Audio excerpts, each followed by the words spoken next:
আচ্ছা, নববর্ষ মানে তোমাদের মাথায় সবার আগে কী আসে? আমার কিন্তু নববর্ষের দিনটা কাটি খাওয়া-দাওয়ার মাধ্যমে আর নতুন জামা পরা দিয়ে। তবে নতুন বছর মানে নতুন একটা সাজও বটে। আর নতুন বছরটা শাড়ি মানে একটু স্পেশাল। যেহেতু বাংলা বছর বলে কথা, একটু বাঙালিয়ানা লুক তো আনতেই হয়, তাই না? তাই আজকে ভাবলাম যে একটা শাড়ি পরে নববর্ষের সাজে সেজে উঠি। যদি কোনো ইনভিটেশন পড়ে যায় কিংবা কোনো অনুষ্ঠান বাদে, সেখানে অ্যাজ আ নববর্ষের রিপ্রেজেন্টেটিভ হিসেবে কিন্তু তুমি আজকের লুকটা ক্রিয়েট করতে পারো। গরমকাল মানে সুতির শাড়ি বা এই সুতির মধ্যে ঢাকাই জামদানি পরা যেতেই পারে। আর বাঙালি মানেই ঢাকাই জামদানি, তাই আমি আজকে একটা হলুদ ঢাকাই পরেছি, তার সাথে হোয়াইট একটা ব্লাউজ পেয়ার আপ করলাম।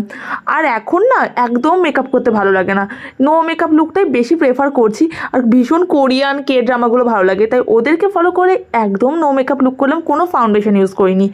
আর আমাদের আলিয়া ভট্ট তো নো মেকআপ লুকেই বিশ্বাসী, তবে এবার ওদের সাথে আমাকে তুলনা করলে হবে না। অতটা নো মেকআপ লুক করলে আবার আমাকে পেতনিই লাগবে, তাই সামান্য মেকআপ করলাম আর খানিকটা নো মেকআপের টাচ রাখলাম। তোমরা জানো লাস্ট অবধি দেখে কেমন লাগছে, তবে আমার কাছে লুকটা বেশ ভালো।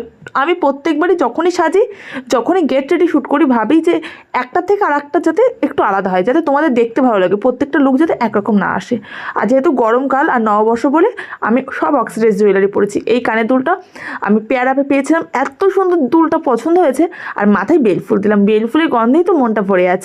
ছোটোবেলায় জানো তো নববর্ষের দিনটা কাটতো সুতির ফ্রক পরে, তখন তো এত মল টল ছিল না, মানে ছিল হয়তো জানতাম না।